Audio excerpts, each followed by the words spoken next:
a brand new series of Fifth Gear, the car show with all the best drivers on TV, and another one on the way. If you're a petrol head, you are in the right place. This time it's all about power. I'll be in this, Bentley's most powerful convertible ever, on one of the best driving roads in Europe. And the power theme continues with Fifth Gear's new boy, Ben Collins, who recently ditched his all-white racing gear as we challenge him to tame this 700 brake horsepower drag racing beast. Also, Johnny's attempting an amazing record-breaking feat in something a little more modest. But before all that, one of our famous Fifth Gear dogfights, where Tiff and Jason thrash two fierce motoring rivals to within an inch of their lives, all to decide which is best.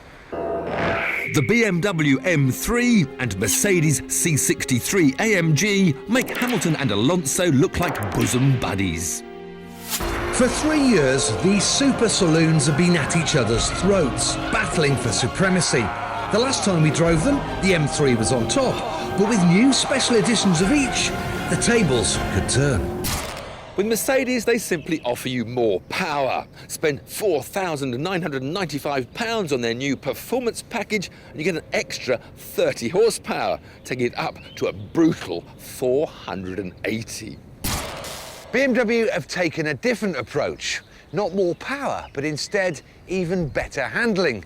The £3,315 competition package on that BMW M3 Coupe has lower and stiffer suspension, upgraded damper programs and different rims. So, will that be enough to fend off the extra power of the Merc? Tiff! What? Fancy a fight? Test 1. Extreme handling. In other words, which one drifts better? I'll go first in the 57 grand Merc. I've got 6.3 litres and I've got more torque. And torque's good when it comes to kicking it sideways. Holding it there, holding it there. Now look at that. Holding it there. Now this is tricky with the transition. Back the other way. Keep it going, keep it going, keep it going! Oh no! So close to keeping it going.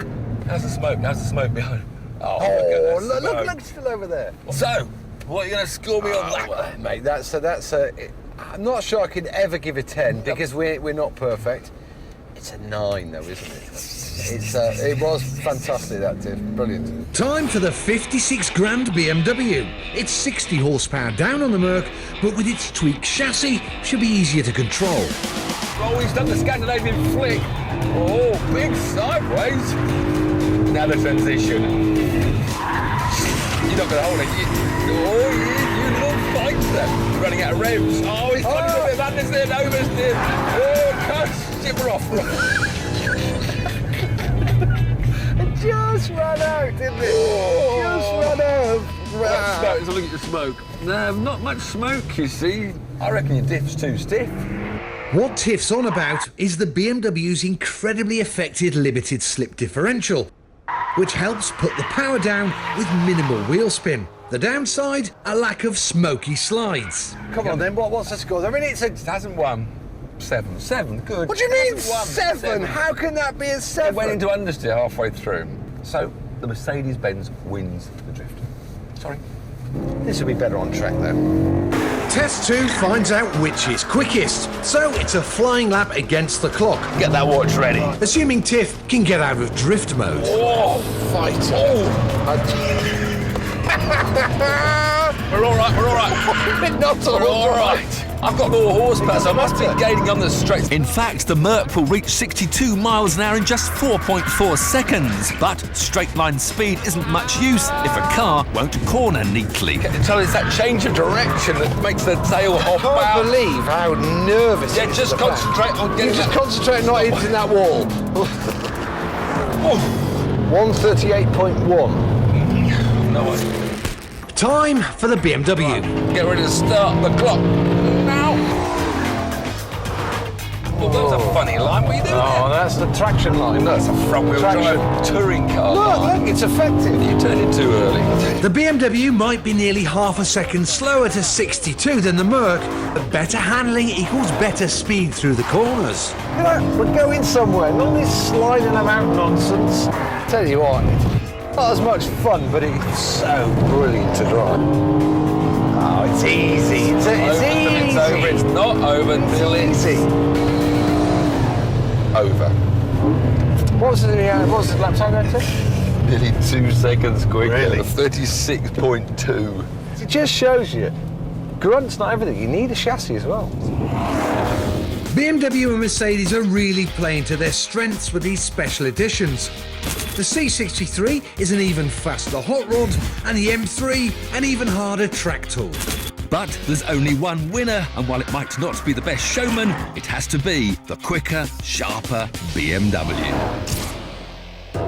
Next up is a world-famous driver who's recently found himself out of a job and whose name rhymed with the Twig. We've set him a series of challenges to test his mettle, the first of which is to master the fastest, most dangerous car we could find. Ladies and gentlemen, Mr. Ben Collins. Yes, I can speak, and it's a massive pleasure to do so. I spent too long trapped inside a stormtrooper's outfit for my liking. But I've not given up my love of fast cars, and they don't come any faster than this. An 800 horsepower dragster. The family car on your driveway gets to 60 miles per hour in about 10 seconds. This does it in one. My challenge today is to master this 24-foot beast that runs on pure alcohol. It will be the fastest thing I've ever driven, and also the most dangerous. It's like being strapped into an electric chair. In the hands of an experienced driver, my machine is capable of getting to the end of the famous Santa Pod quarter mile in under 9 seconds. That was my target, but I knew one twitch on the steering would send me into a barrel roll. So before I was let loose, I was forced to undergo something I'd not experienced for 17 years, driving lessons. From dragster owner Paul Marston. Mechanically works, yeah, okay. This is not what I signed up for, but it was crucial to familiarise myself with this £75,000 machine in slightly calmer circumstances. One thing I'd say now that you will never ever forget, and that's the first time you launch one of these things. Yeah. Because the hit is like nothing you've ever experienced. The key to those perfect starts is this little red button. Bizarrely, it puts the car into both first and reverse gear simultaneously, holding the car stationary when you floor the throttle. Release the button and reverse disengages, then off you go. Mind you, that wasn't the only piece of equipment I was worried about. Do you have any adjustment in the old crotch area? Because No, do you? well, you're a bit low.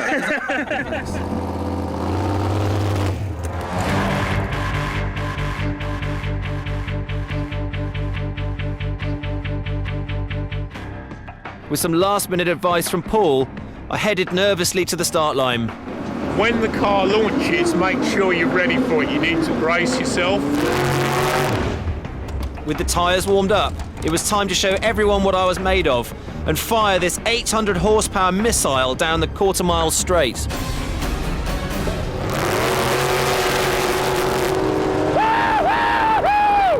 Come on! Come on! All right! Woo! That is awesome! The sense you get, the hit in the back, is like nothing else. Even a Bugatti Super Sport with four-wheel drive in the launch, it's just nowhere near it. I've managed 9.5 seconds on my first run, a decent start, but I was sure I could go faster. After a quick pit stop, I lined up for my second run.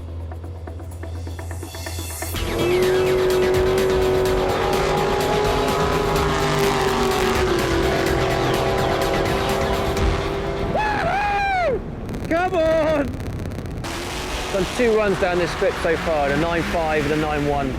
I'm told this car's capable of running in the 8s. The weather's coming in, it's the end of the day, and I've got one more run to do it. It takes 0.4 of a second for the lights to change from amber to green, and the best drag racers rely on lightning anticipation to earn a few precious tenths at the start. We've got to get it below 9. The hardest thing is just getting it off that line. I was going to focus on nothing but that Christmas tree.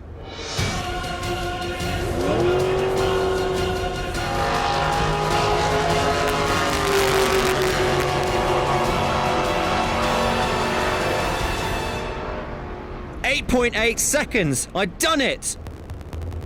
Fifth gear challenge number 1, tick. Bring on some more, team. Everyone should do that before they die, definitely. If it's not the thing that kills you.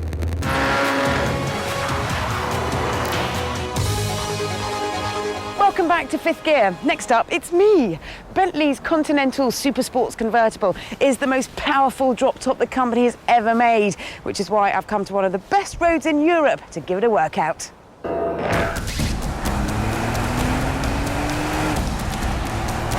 This little-known stretch of tarmac is in Northern Ireland. It is the Antrim Coast Road, a 24-mile stretch that's dug into the side of a cliff with a treacherous drop into the Irish Sea on one side and the risk of falling rocks from the other. It's the perfect place to see if Bentley's self-titled Extreme Convertible is a proper driver's car or just a footballer's fashion accessory. First, some introductions. This is the new topless version of the Super Sports Coupe and is currently Bentley's most expensive car on offer at, are you ready? £178,000.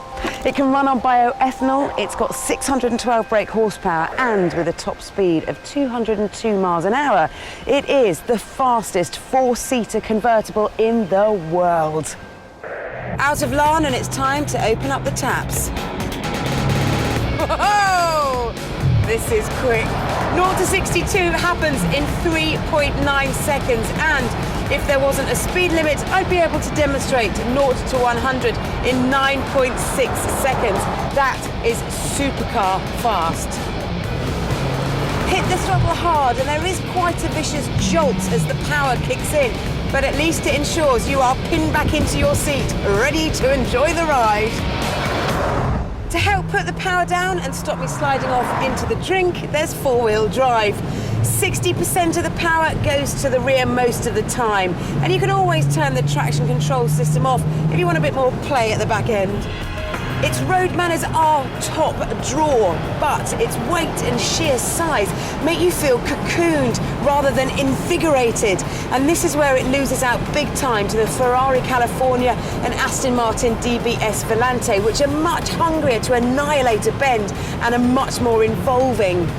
It does feel incredibly secure though, and a lot of people will love that solid feeling of stability. And I need that feeling now more than ever.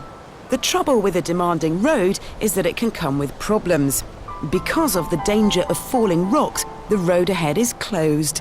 So I'm going to raise the roof, take the diversion and let the Super Sports show its colours as a luxury machine.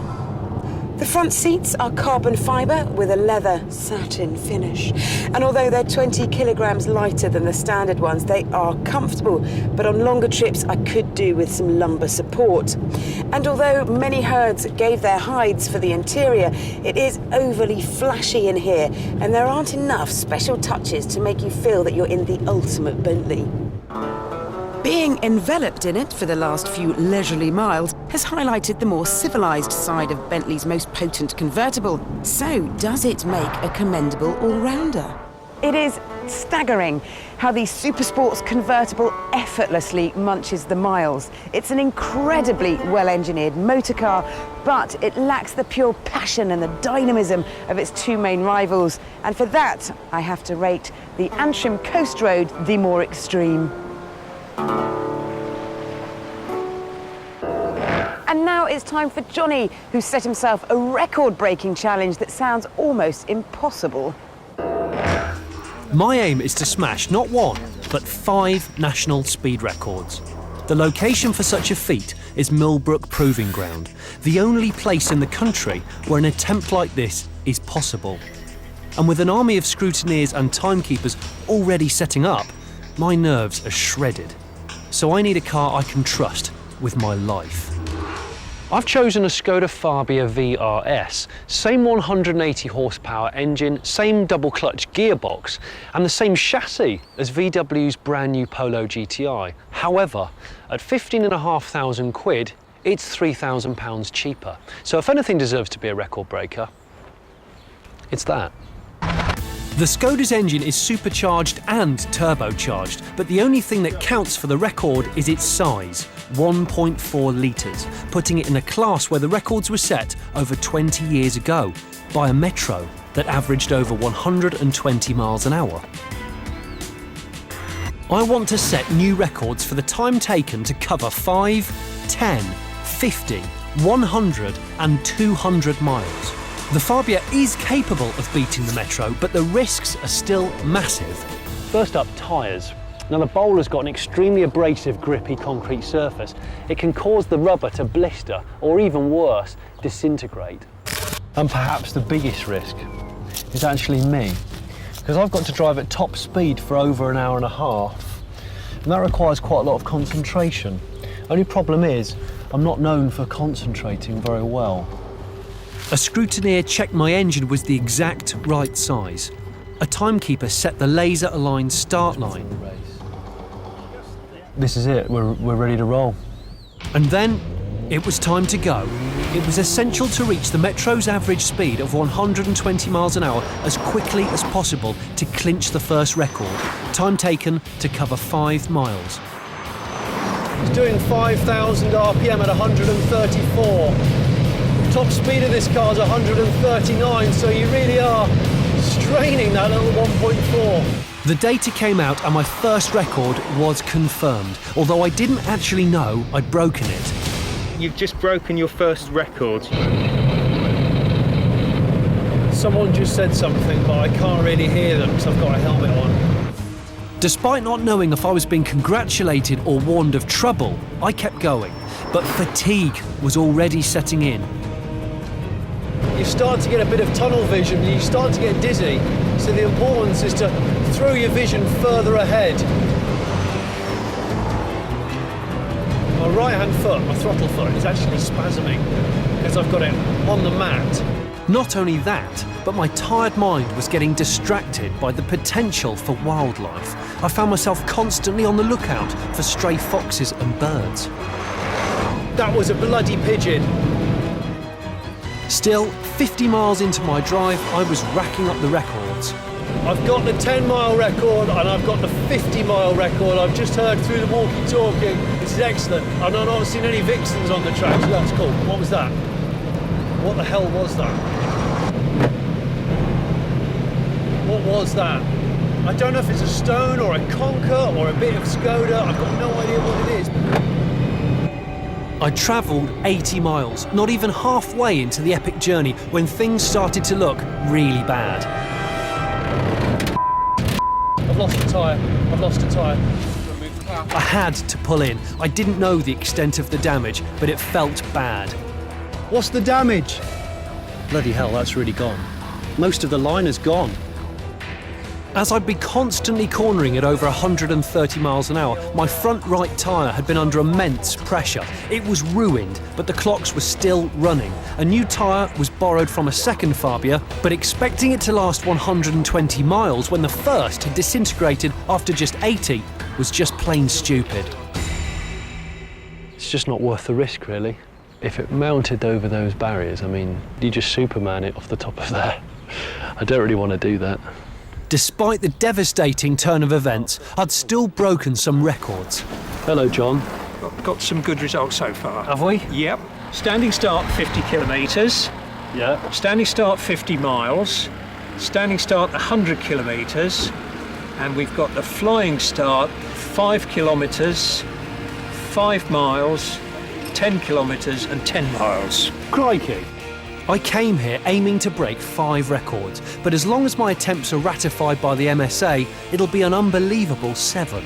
OK, I missed the 100 and 200 mile targets, but after 40 minutes of flat-out driving and an exploding tyre, the little Skoda has done me proud. What a hero.